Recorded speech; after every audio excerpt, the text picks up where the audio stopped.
Olá, vamos conversar hoje sobre aqueles comportamentos perturbadores que algumas pessoas fazem, ou às vezes muitas pessoas fazem, quando não tem ninguém olhando.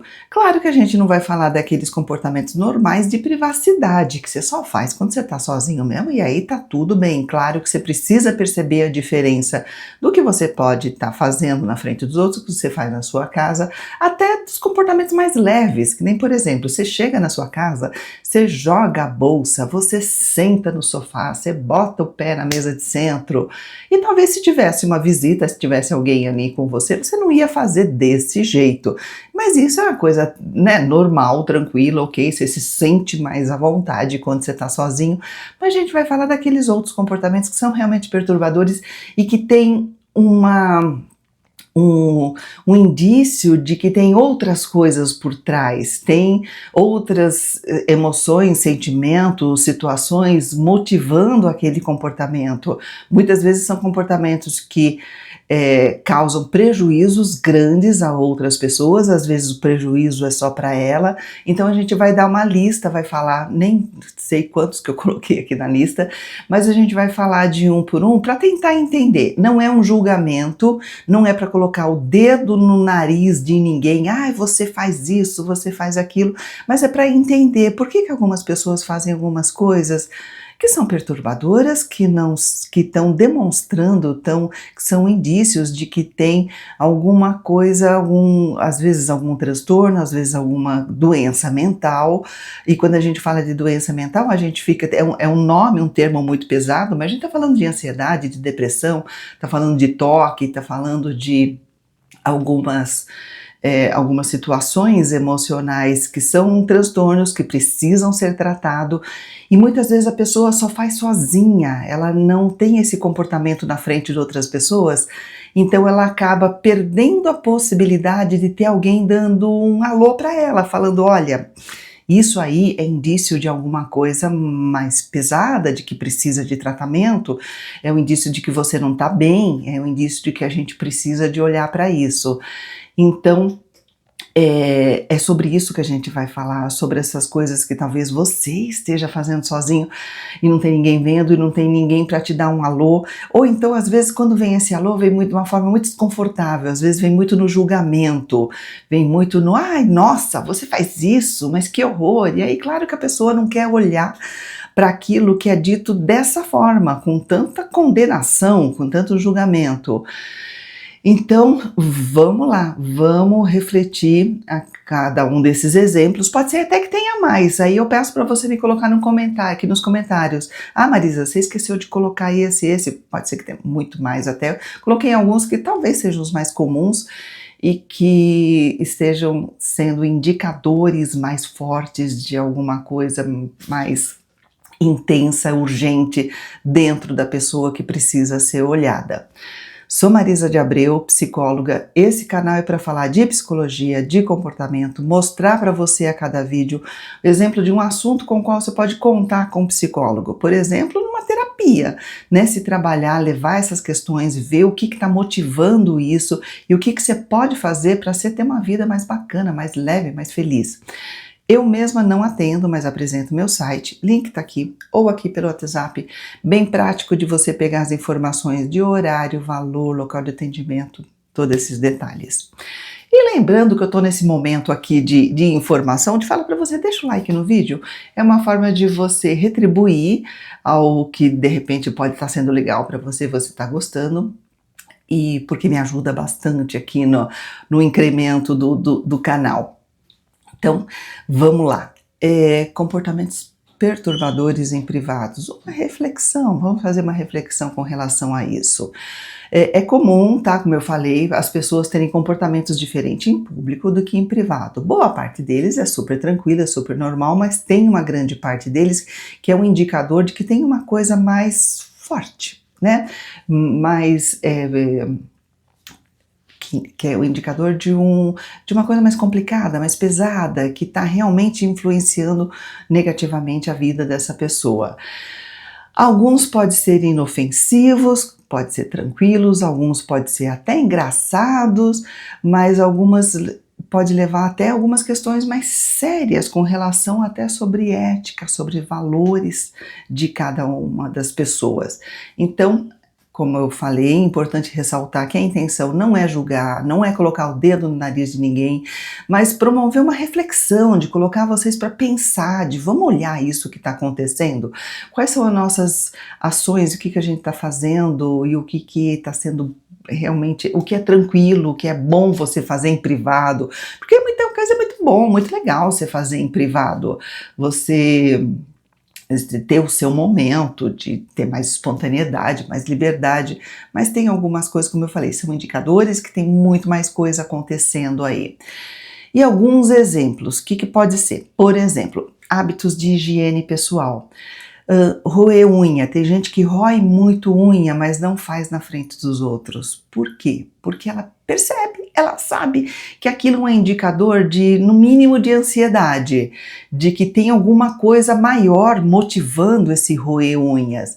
Então ela não quer roer na frente dos outros, ou por vergonha, ou porque alguém vai falar, ou porque vai chamar a atenção e a pessoa vai falar, nossa, que unha feia, é o medo do julgamento. Ou então alguém vai lembrar, né, de que tem alguma coisa muito mais importante aí para ser trabalhada e o roer unha está sendo só o que está explodindo, o que está aparecendo, mas por trás desse comportamento que está aparecendo, às vezes tem uma ansiedade, tem uma raiva, tem muita coisa que aconteceu na vida dessa pessoa que precisa ser elaborada. O roer unha é o pontinha do iceberg. Né?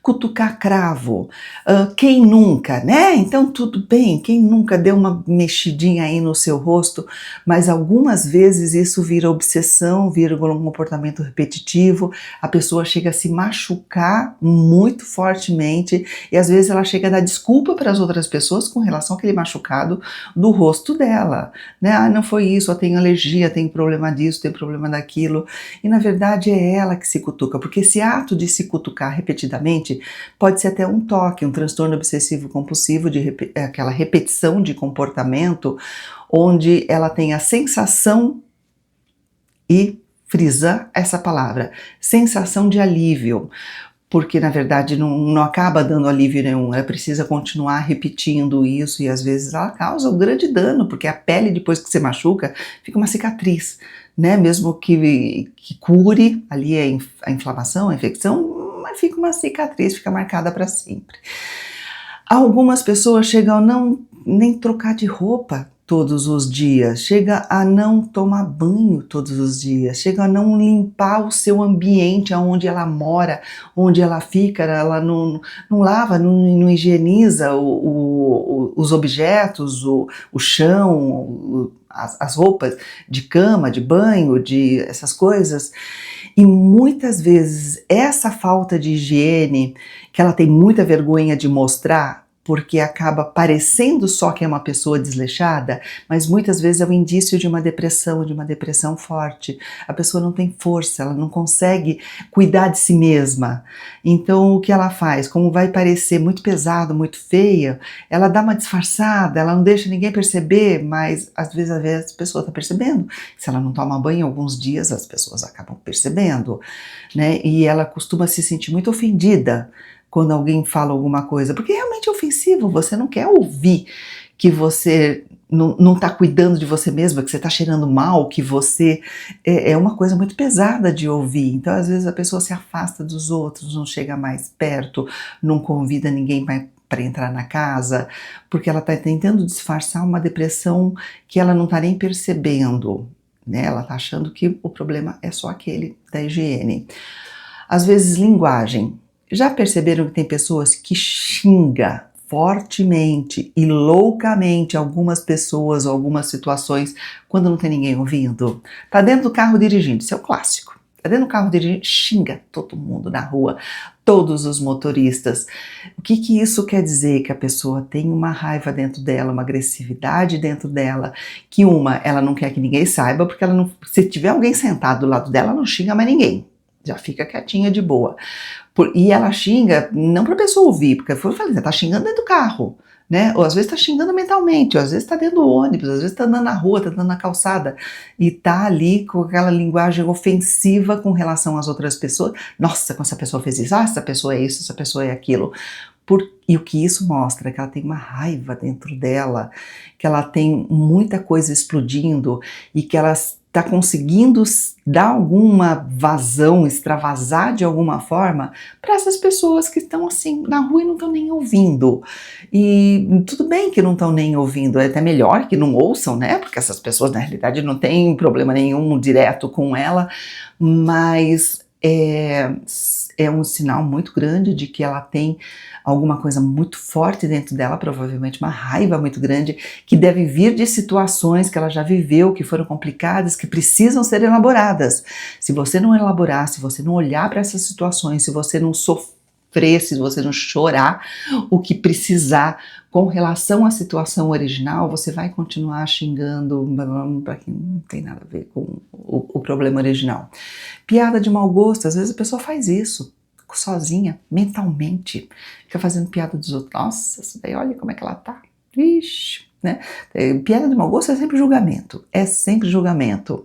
Ou então pessoas que assistem vídeos violentos, vídeos pornográficos, e claro que só quando tá sozinha. E a pornografia é uma questão muito delicada, porque ela é um vício, pode chegar a ser um vício. A pessoa, ela fica tão envolta naquilo, ela consegue se desenvolver. Eu vou tentar falar palavras mais brandas para não ser punida aqui, mas vocês vão entender. Ela se envolve no visual, no olhar e no imaginar, às vezes coisas que para ela são muito repreensíveis, ela mesma não jamais praticaria aquilo de verdade, concretamente, mas ela precisa de ver e aquilo fica uma repetição, fica muito forte, fica uma necessidade, e isso é um indício muito grande de que tem muito mais por trás.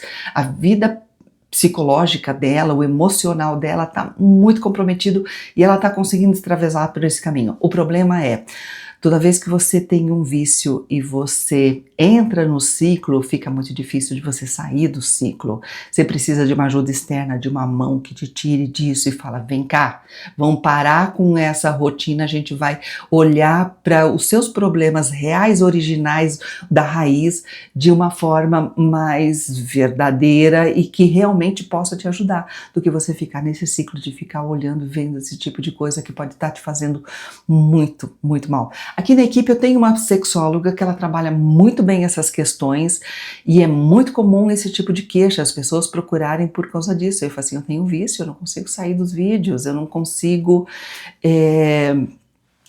ter uma percepção de vida normal, porque tudo ficou tão, né, dentro daquela coisa exagerada e conturbada, enfim.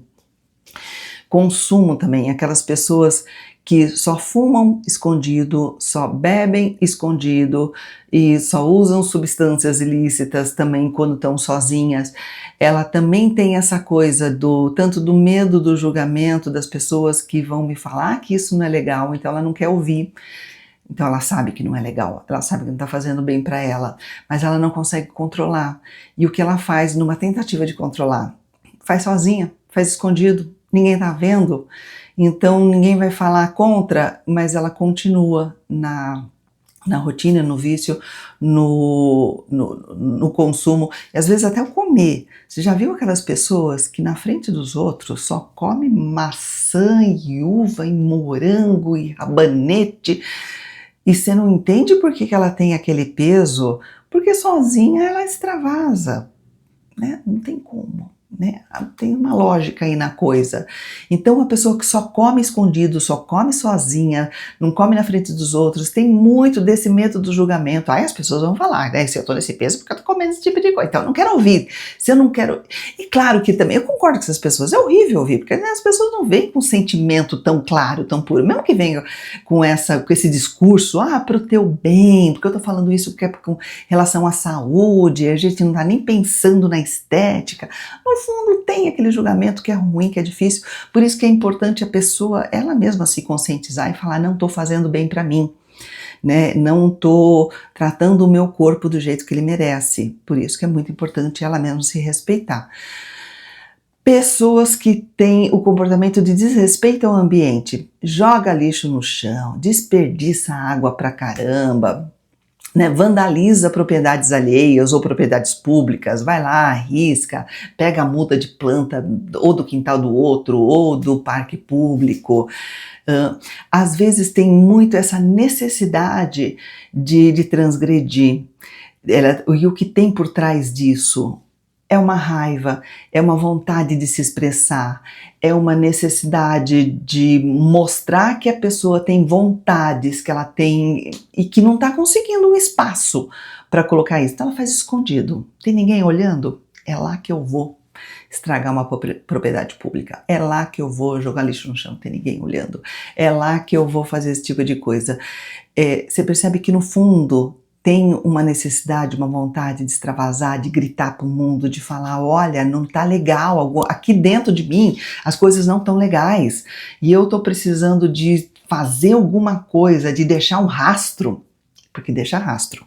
Preciso de deixar rastro para me sentir viva, para me sentir gente, para me sentir... Então, você vê o quanto que é importante entender o que está por trás desse comportamento. Eu não tô passando pano, não. Né? Não estou falando que, coitadinho de todas as pessoas que destroem propriedades públicas ou propriedade alheia. Não, mas estou falando que existe uma base, existe um porquê, existe uma razão. A pessoa não faz, né, tão assim, tão à toa. Comportamento antissocial, a pessoa que espalha boato dos outros, que fica falando mal dos outros, que critica os outros pelas costas, que sabota o colega no trabalho. São pessoas que também às vezes têm essa raiva dentro dela, essa vontade de se vingar do mundo, e às vezes essa pessoa que ela está prejudicando, que ela está espalhando boato, que ela está falando mal, que ela está... É muito mais uma necessidade de sensação de poder, de falar, olha, o que eu fiz, como teve repercussão, como foi importante, mesmo que maleficamente, na vida de alguém. A pessoa precisa se sentir importante. Sabe o que isso significa? Que ela se sente a mosquinha do cavalo do bandido, ela se sente muito mal com ela mesma e ela precisa de sentir que ela está viva, que ela é gente, que ela tem poder, e o caminho que a cabeça dela escolheu ou entendeu, percebeu como possível, é acabando com a vida de alguém. É falando mal de alguém para os outros, espalhando boato, fazendo críticas para os outros pensarem mal dela, e aí ela de alguma forma se sente reconfortada nessa história. Ou a pessoa que é negligente mesmo com as responsabilidades dela, não faz o que é dela, o que ela precisaria, o que é esperado dela.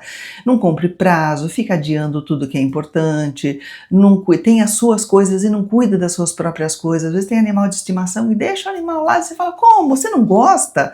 Ela gosta. Mas essa negligência muitas vezes é sinal de depressão, a pessoa simplesmente não tem força, não consegue, por mais que ela queira, ela não consegue. Às vezes é uma necessidade de poder, de sou eu que decido, que defino quando é que as coisas vão ser.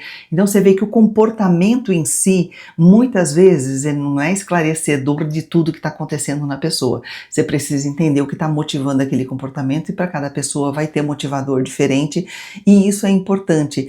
E às vezes é muito difícil a pessoa levar isso para uma terapia porque ela sente vergonha. Ela sente vergonha de falar, eu tenho um animal de estimação, mas eu não cuido dele, eu deixo ele na sujeira, eu mal dou comida, eu não limpo, não dou banho, não... E por que ela não fala? Porque ela tem um lado de consciência que sabe que aquilo não é legal, que se ela tem uma responsabilidade é esperado dela que ela cumpra a parte dela, mas ela ou não consegue, ou faz o contrário que deveria fazer, por uma necessidade forte de se opor, aquela necessidade de que eu não vou mais atender o que esperam de mim, eu vou fazer o contrário do que esperam de mim. Isso significa que ela viveu muitos traumas, muitas situações muito fortes, talvez, né, uma das possibilidades, e que precisa de trabalhar essa raiz, essas situações que aconteceram. E aí tem um outro grupo de comportamentos também perturbadores que as pessoas fazem quando ninguém está olhando, que é, por exemplo, a pessoa que vai mexer nas suas coisas quando você não está olhando. Sabe aquela visita? Ela pede um copo d'água, você sai para buscar um copo d'água, quando você vai ver de repente, ou às vezes você nem vê, né? Mas ela abriu tuas gavetas, abriu teus armários, para ver o que tinha dentro. Ou se deixou o celular, ela foi lá.